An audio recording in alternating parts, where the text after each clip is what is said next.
Hola, para la segunda parte del curso quiero que empecemos a hablar de teoría de conjuntos. La teoría de conjuntos es muy interesante, especialmente en los fundamentos de las matemáticas, por dos razones. La primera, nos va a interesar estudiarla por dos razones. La primera justo es que básicamente todas las matemáticas pueden reducirse a teoría de conjuntos, es decir, todos los objetos matemáticos que trabajamos en la vida cotidiana, desde números reales hasta sucesiones de funciones, todas pueden verse como conjuntos. Entonces, pues eso hace que la teoría de conjuntos tenga un lugar muy especial en los fundamentos de las matemáticas.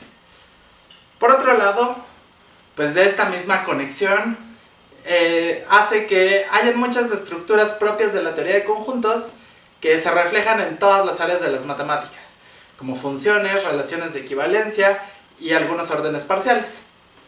Entonces, pues el otro objetivo de estudiarla es que tengan herramientas para trabajar en todas sus demás materias, conociendo ya las estructuras de teoría de conjuntos.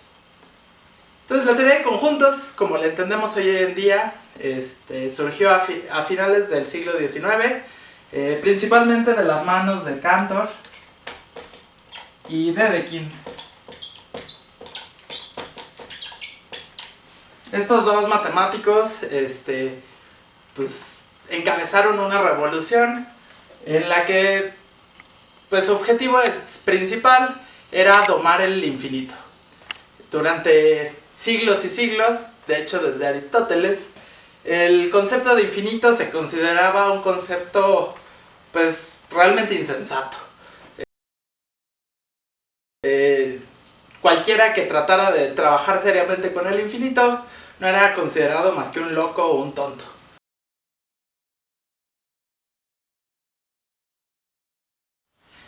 Cantor y Dedekind creían que este concepto sí era muy trabajable y que de hecho podía ser muy fructífero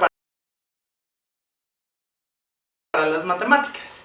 Ellos pensaban que la razón por la que no habíamos logrado pues crear una teoría matemática del infinito era porque nuestra intuición siempre quedaba en medio. Como ya platicamos antes, pues el siglo XIX, una característica que tiene al menos en matemáticas, es que pues los resultados matemáticos empezaron a contradecir nuestra intuición en todos los frentes, desde geometría hasta análisis, y pues Cantor y Dedekind creían que lo mismo pasaba en teoría de conjuntos y que pues el infinito en realidad no era algo que coincidiera con nuestra intuición, pero que no por eso tenía que ser contradictorio o una idea insensata, ¿no? Entonces, principalmente Cantor hizo un trabajo fenomenal y logró desarrollar toda una teoría alrededor del infinito y pues concentrándose en el concepto de conjunto. Una de las primeras preguntas que surgen es, pues, ¿qué es un conjunto, no? ¿Cómo se podría definir conjunto? Esta pregunta, Cantor dio una respuesta bastante chistosa que fue, pues, una definición que dice algo así como: un conjunto es una totalidad de cosas distintas y definidas, producto de nuestro pensamiento o nuestra intuición. Aunque esa definición suena muy padre, es muy difícil usarla en una demostración, ¿no? Si uno fuerza a alguien a sacar una definición de conjunto, lo más seguro es que lleguen a algo de este estilo. Un conjunto simplemente es una colección de objetos que tienen alguna propiedad en común. Esta definición de conjunto realmente era lo que se utilizaba en la práctica, ¿no? Las demostraciones de Cantor usaban que cualquier cosa de este estilo era un conjunto, es decir, siempre que yo tuviera una propiedad, yo estaba definiendo un conjunto y a partir de eso se hacía todo el trabajo. Y esta definición parecía bastante buena hasta que dejó de parecerlo. Y ocurrió pues un problema del que ya hemos hablado antes, que es muy fácil de exponer. Simplemente pensemos en este conjunto, el conjunto de todos los objetos que no son elementos de sí mismos. Vamos a llamar a este conjunto R. Y pues nada, es una colección de objetos definidos por una propiedad y no debería haber ningún problema. Sin embargo, cuando uno se pregunta, pues, ¿será R elemento de R? Empiezan los problemas, ¿no? Uno puede decir, bueno, supongamos que sí. Es decir, que R es elemento de R. Pero si es elemento debe cumplir la propiedad que define R y por lo tanto, entonces, R no es elemento de R. Y esta es una contradicción. Por otro lado, supongamos que no. Es decir, que R no es elemento de R. Pues entonces, resulta que R es un conjunto que no es elemento de sí mismo, entonces cumple exactamente la definición de R y por lo tanto R sí es un elemento de R y esto pues nos da una contradicción. Esta es la famosísima paradoja de Russell.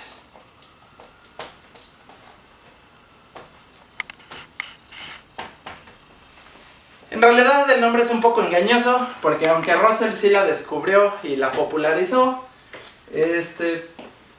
parece ser que Cantor ya la conocía desde antes.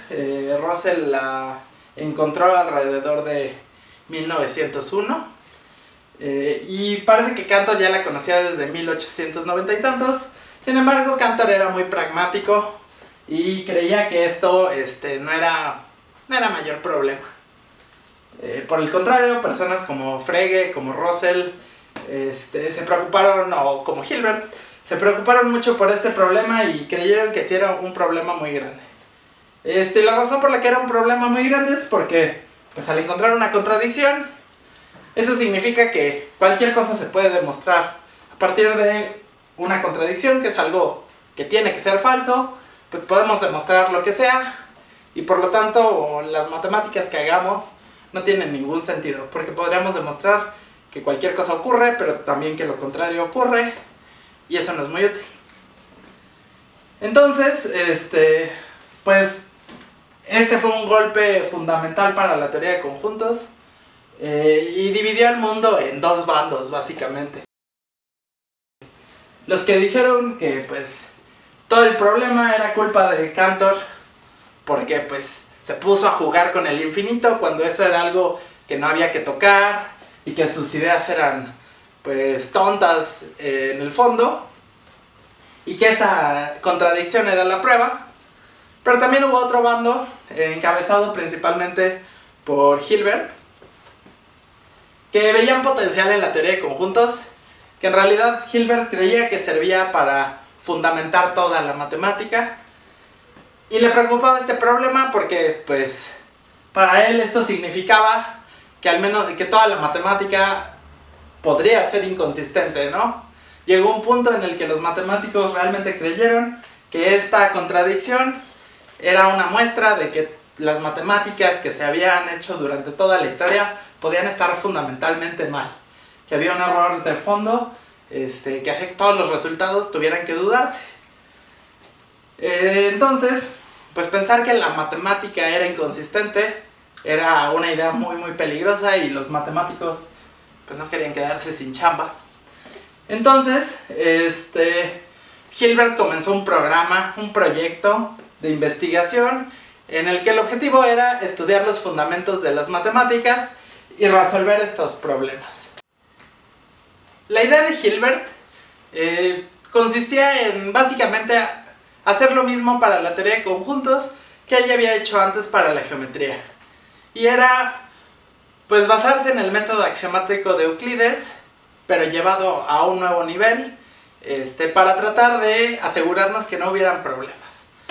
Lo que hizo la idea de Hilbert era, pues, por un lado, que los axiomas que tradicionalmente se consideraban verdades evidentes, ya no tenían que serlo.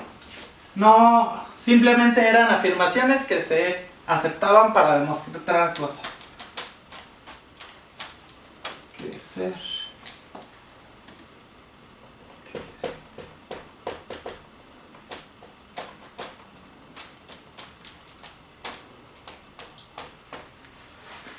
Más aún, Hilbert pensaba que los axiomas, más que ser pues algo evidentemente verdadero, tenían que ser reglas de cómo se comportaban los objetos con los que estábamos trabajando. Porque pues no íbamos a definir los objetos con los que estábamos trabajando. Por ejemplo, hay términos primitivos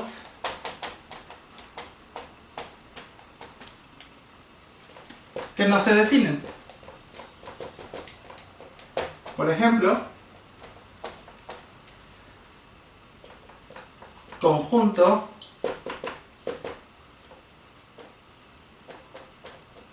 o el símbolo de pertenencia. Hilbert creía que no había necesidad de definir estas cosas porque los axiomas te iban a decir exactamente cómo se comportaban. Entonces, estos términos quedan definidos por los axiomas sin que uno tenga que dar una definición como la de Cantor. Y entonces, pues Hilbert quería que encontráramos un conjunto de axiomas capaces de demostrar todo lo importante sobre la teoría de conjuntos, pero al mismo tiempo que evitaran las contradicciones. Ese era como el objetivo que él impuso, y un programa de investigación que duró muchísimos años, pero su primer gran éxito fue en 1908 con Zermelo, que era alumno de Hilbert, y encontró una lista de axiomas que él consideraba que capturaban a la teoría de conjuntos. Esta lista, aunque recibió algunas modificaciones en los años 20 por Frenkel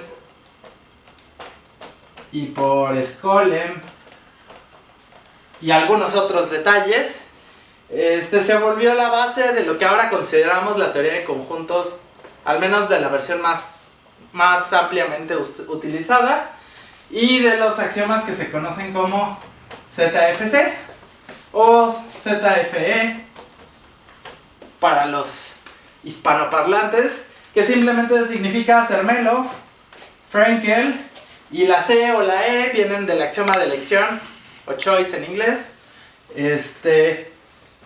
que también era uno de los axiomas que propuso Zermelo, pero como fue muy controversial durante muchos años, se le separa para dar fe de que se está utilizando. Hablaremos de él en otra ocasión.